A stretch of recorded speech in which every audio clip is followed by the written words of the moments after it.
start today's video with this chunky spread on hobgoblins and the various types of them. Image here states a hobgoblin warlord oversees a hobgoblin captain and hobgoblin warriors marching to war. Take a shot of alcohol or non-alcoholic drink every time you hear the word hobgoblin. It's going to start sounding like it's not a word, I think, like when you repeat the same word over and over again. So here we have the impressive hobgoblin warlord with his particularly large great sword and this big old shield here. It looks very reminiscent of a face, some kind of skeletal face here. We have the captain here leading his warriors to war. This impressive long bow here, and hordes of them leading all the way into the distance. Hobgoblins, conquerors of every horizon. Habitat, desert, forest, grassland, hill, mountain, planar, Acheron, and underdark. Hobgoblins embody the primal urge to grow and spread, expressing such drives by bending the world to their whims. Lone hobgoblins claim woodland territories and plunder the wilds. In groups they form hierarchical, martial societies bent on conquering lands and stripping them of resources to serve their expansionist zeal. Hobgoblins often subjugate animals, monsters, and destructive fae, particularly goblins and bugbears, to serve their plans. Hobgoblins might ally with dragons, warlords, the servants of warlike gods, or other powerful creatures that promise them control of new territories.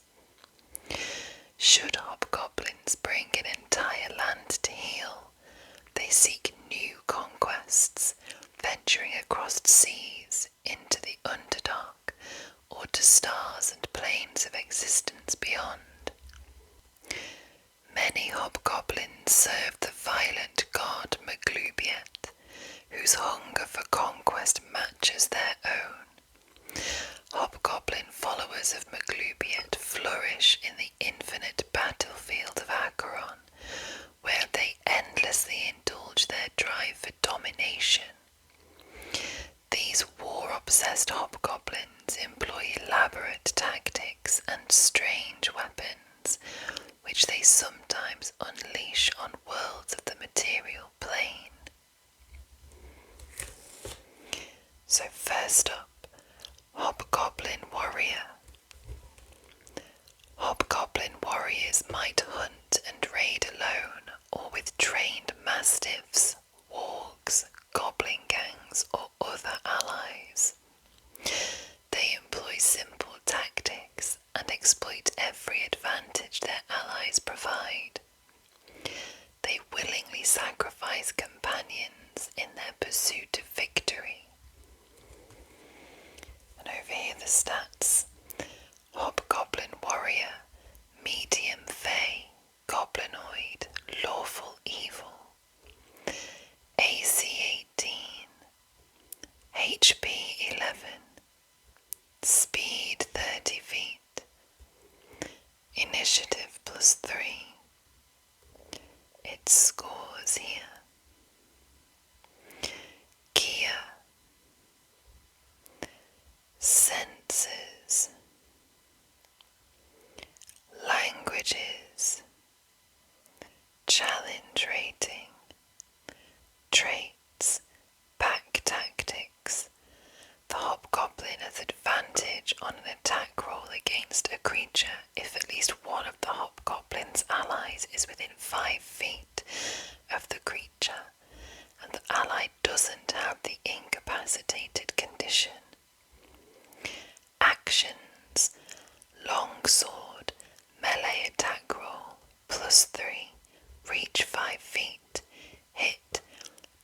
12 slashing damage. And longbow, ranged attack roll, +3, range 150 to 600 feet. Hit 5 piercing damage, +7 poison damage. Next, Hobgoblin Captain. Hobgoblin captains are battlefield tacticians. They lead their allies to victory by employing martial skill and rallying others with orders and threats. Hobgoblin captains usually oversee hobgoblin battle groups or gangs of weaker monsters. Hobgoblin Captain, medium fey, goblinoid, lawful evil, AC 17, HP 58, speed 30 feet. Its scores here. Gear, senses, languages, challenge rating. Its traits, aura of authority, while in a 10-foot emanation originating from the hobgoblin. The hobgoblin and its allies have advantage on attack rolls and saving throws, provided the hobgoblin doesn't have the incapacitated condition. Actions, multi-attack. The hobgoblin makes 2 attacks using greatsword or longbow in any combination. Greatsword, melee attack roll +4, reach 5 feet, hit 9 slashing damage +3 poison damage, and the longbow again. And last type here, the Goblin Warlord. Hobgoblin warlords lead armies of hobgoblins and their allies, using their experience and strategic minds to command amid the ebb and flow of battle. Hobgoblin warlord, medium fey, goblinoid, lawful evil, AC 20, HP 112, speed 30 feet. Its scores here. Gear, senses, languages, challenge rating, traits, aura of authority again, but this time in a 30-foot emanation. Actions, multi-attack. The hobgoblin makes 3 attacks using javelin or longsword in any combination. Javelin, melee or ranged attack roll +6, reach 5 feet or range 30 to 120 feet. Hit 11 piercing damage, and the target's speed decreases by 10 feet until the start of the hobgoblin's next turn. And longsword, melee attack roll +6, reach 5 feet, hit 12 slashing damage. And a reaction, parry, trigger. The hobgoblin is hit by a melee attack roll while holding a weapon. Response, the hobgoblin adds 3 to its AC against that attack, possibly causing it to miss. Hobgoblin War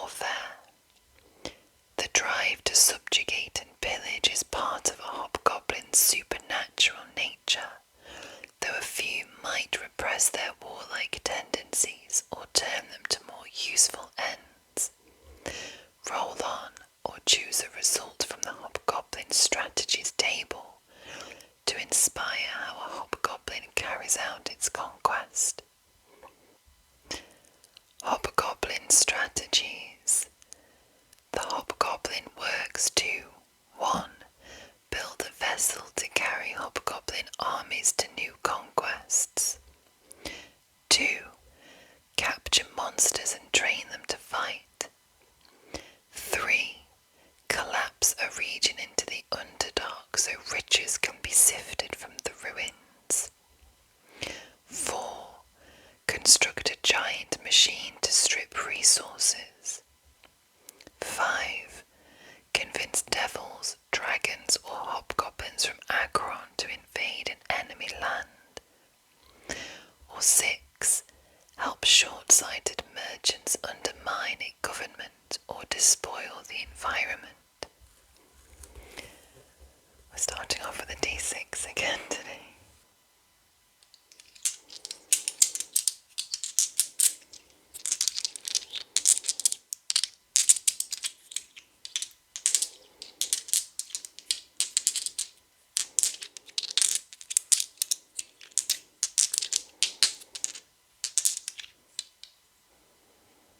My trusty D6.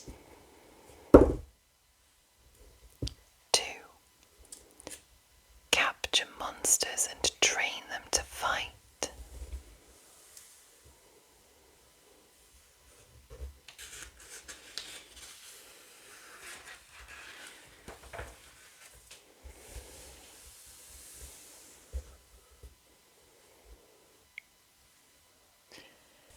Next up, the homunculus. Now this is vastly different to the homunculus that I'm used to. I mentioned Attack on Titan in the last video. My experience is with Full Metal Alchemist.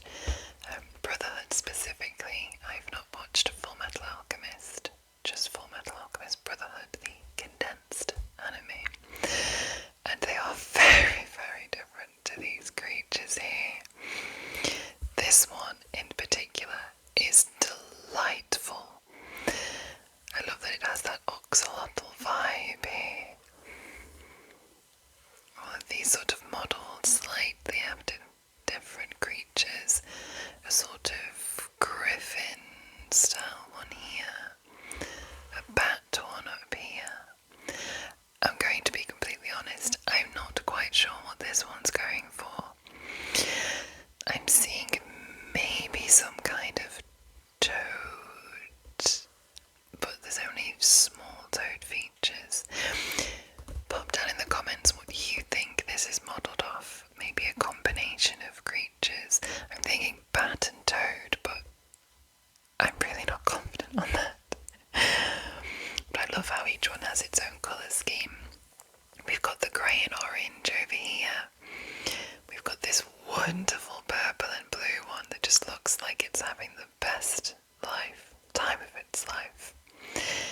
It's very grey-green colour here, this dull green, also with some orange here, and this very distinct red one down below. Homunculi are as varied as the magic users who create them. Homunculus, winged servant given magical life. Habitat, any. A mage can create a cat-sized, obedient assistant called a homunculus through a ritual that uses the mage's blood. Each homunculus shares a telepathic bond with the mage who created it and loyally serves its creator. A homunculus is reduced to inert material if its creator dies. Oh, so sad. A homunculus's appearance reflects its creator's tastes. Roll on or choose a result from the homunculus features table to inspire a homunculus's form. We have a D8 for this one. We are changing things up.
Constitution saving throw DC 12.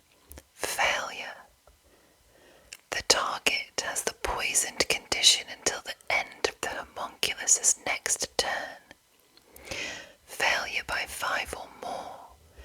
The target has the poisoned condition for 1 minute. While poisoned, the target has the unconscious condition, which ends early if the target takes any damage.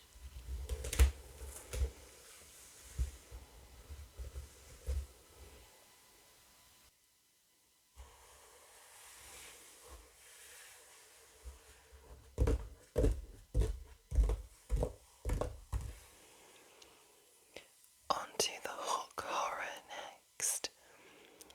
Quite a change to the homunculus. My only real experience with these is in Baldur's Gate, in the Underdark in Act 2, Act 1.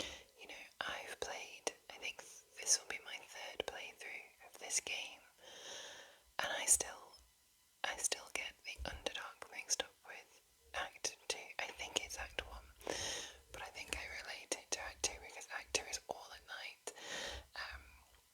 And the Underdark is, it's in, you know, the Underdark, there's no sun, there's no natural light, so I just couple the two places together, which is a shame because I really am not a big fan of Act 2, but the Underdark is one of my favourite parts of the game. But yeah, there's quite a few of those down there.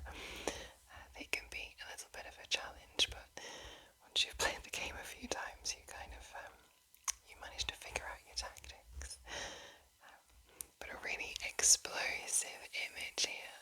I really like when they do it like mid-action here. So this is kind of a little bit portrait, really. Looks like they're all posing for a picture, which is adorable. But I really like when it's mid-action.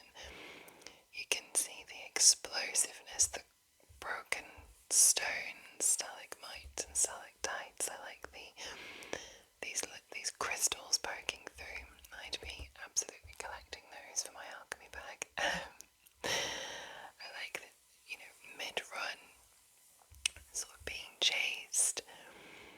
I think that you can see from the lighting, the whiskers on the Hook horror's face is an interesting touch. Really interesting image. Hook horror. Echo stalking Underdark hunter. Habitat Underdark. Hook horrors are beaked predators whose forelimbs end in massive hook-like claws. They flourish in the cavernous mazes of the Underdark, with its miles-deep trenches and stalactite forests suspended over empty darkness, where they barrel through caves and swing across cavern ceilings. Hook horrors feed opportunistically on plants, fungi, and any creatures that come close enough to hook. To perceive their surroundings, Hook horrors echolocate via a range of noises, from banging on rocks and the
plus 6, reach 10 feet.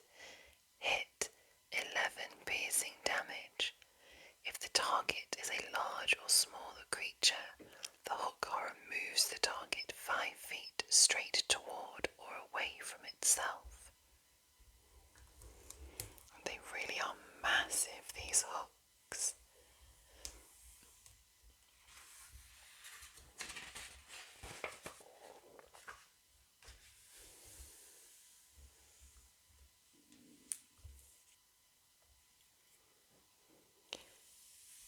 Here we have a horned devil.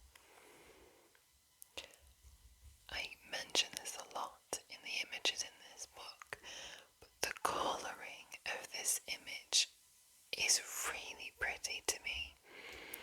You start off at the bottom, what essentially looks like a pool of fire or lava, molten rock, something like that. And you have these candles in the foreground at the bottom. So very orange and yellow. You can see this really lovely speckled effect. This then becomes like a deep orange here at the bottom as we start with the feet of the horned devil. You have these moments of really dark, almost black around the edges, into the horned devil itself, which is clearly very red, but this lighter red, this orange lit here. Its tail, again, that's speckled orange. Its red face and yellow eyes. And then in the background here you have this gorgeous purple, this very light purple into deep purple. What looks to be some kind of church, perhaps. It's just a really, really interesting colour palette. Obviously a very intimidating creature. Its curled horns here, its sharp claws. This very intimidating stuff here. Definitely wouldn't want to be meeting this. Horned devil. Devil of hatred and subjugation. Habitat. Planar 9 hells. Horned devils, also known as cornicons or malabrancher. I don't know if I'm pronouncing that right. I think that's the first time I've ever come across both of those words. Also known as cornicons or malabranche. It could be slight, adding a slight French lilt to that. Are infernal warriors that exact the will of diabolical generals and lead other devils in battle. Their bodies and weapons are forged in the 9 hells, and they torment their foes with diabolical flames and pernicious wounds. Horned devil, large fiend, devil, lawful evil. AC 18, HP 199, speed 30 feet, fly 60 feet, initiative +7. Its scores here. Resistances, immunities, senses, languages, challenge rating, traits, diabolical restoration. If the devil dies outside the 9 hells, its body disappears in sulphurous smoke, and it gains a new body instantly, reviving with all its hit points somewhere in the 9 hells, and magic resistance. Actions, multi-attack. The devil makes 3 attacks using searing fork or hurl flame in any combination. It can replace 1 attack with a use of infernal tail. Searing fork, melee attack roll, plus 10, reach 10 feet, hit 15 piercing damage plus 9 fire damage. Hurl flame, ranged attack roll plus 8, range 150 feet, hit 26 fire damage. If the target is a flammable object that isn't being worn or carried, it starts burning. And its last attack, Infernal Tail, dexterity saving throw DC 17. One creature the devil can see within 10 feet. Failure, 10 necrotic damage, and the target receives an infernal wound if it doesn't have one. While wounded, the target loses 10 hit points at the start of each of its turns. The wound closes after 1 minute, after a spell restores hit points to the target, or after the target or a creature within 5 feet of it takes an action to staunch the wound, doing so by succeeding on a DC 17 Wisdom Medicine check. Quite a dangerous attack then, certainly one to try and avoid. And lastly, for the H's, we have the Hydra, a very iconic monster here, not just in the realm of D&D, but in general Greek mythology. I'm sure most mythologies have some version of a Hydra. Really, really cool image. Very bulky, like it looks very thick and muscled. Each of its heads with this spine going down it. Like how each one has a slightly different expression. This one looks to be the most cunning of them. And this poor fighter down here, feeling its wrath. Hydra, multi-headed serpent of legend, habitat, coastal, swamp. Hydras are storied hero slayers with vicious serpentine heads and infamous regenerative powers. Endlessly hungry, they devour any creatures they catch. Hydras that deplete an area of prey often go into a lengthy torpor until new prey arrives. Most Hydras have 5 heads, but some mature or battle-tested Hydras have more. Such elder Hydras might become local legends, known for their battles with heroes or for the riches lost in their domains. While many Hydras claim their own territories, wicked deities might use them to guard treasures or magical sites. Roll on or choose a result from the Hydra Laird's table to inspire why a Hydra lurks where it does. The Hydra lurks where it does to 1. Ensure none claim the weapon of a fallen hero. 2. Defend the home of a wise but sinister oracle. 3. Guard a magical herb that blooms once a year. 4. Protect a font of poison that pollutes a river.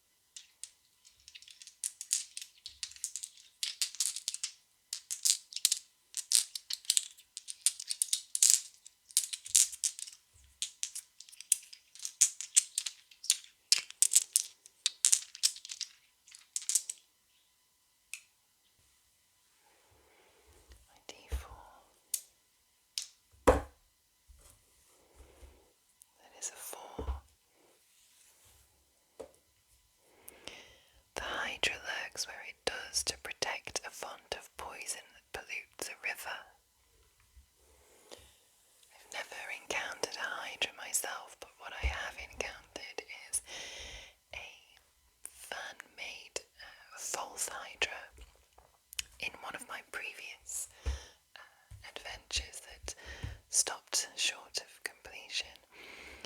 We were in a village that was being attacked by a false Hydra, and it is genuinely one of the creepiest adventures I've experienced. Now, my experience isn't vast. I haven't been playing this for decades, but it was so well done by the DM as well. My character was keeping a log. She was a tabaxi ranger, and she kept a journal of her day-to-day life. And I remember at one point saying, "Oh, she's going to scribble this in her journal," and he said, "So she's writing all this down?" And just the way it was said, I was immediately like, "Yes." And he was like, "Right, okay, well, how does she do that? You notice journal entries from a previous day that you have no memory of." And so it began. It was just so creepy and so well done. I think both myself and my character were not happy during that particular task for our adventuring group. And the image that he found online for the false Hydra, oh my gosh, I am genuinely surprised it didn't give me actual nightmares. But back to the Hydra. Huge monstrosity, unaligned, AC 15, HP 184, speed 40 feet, swim 40 feet, initiative +4. Its scores here: skills, immunities, senses, languages, challenge rating, traits, hold breath. The Hydra can hold its breath for 1 hour. Multiple heads. The Hydra has 5 heads. Whenever the Hydra takes 25 damage or more on a single turn, one of its heads dies. The Hydra dies if all its heads are dead. At the end of each of its turns, when it has at least 1 living head, the Hydra grows 2 heads for each of its heads that died since its last turn, unless it has taken fire damage since its last turn. The Hydra regains 20 hit points when it grows new heads. Reactive heads. For each head the Hydra has beyond 1, it gets an extra reaction that can be used only for opportunity attacks. Actions. Multi-attack. The Hydra makes as many bite attacks as it has heads. Bite. Melee attack roll. +8. Reach 10 feet. Hit 10 piercing damage. I don't think we needed to have read that to understand that the Hydra is a formidable foe, but that really puts into perspective how much of a challenge fighting a Hydra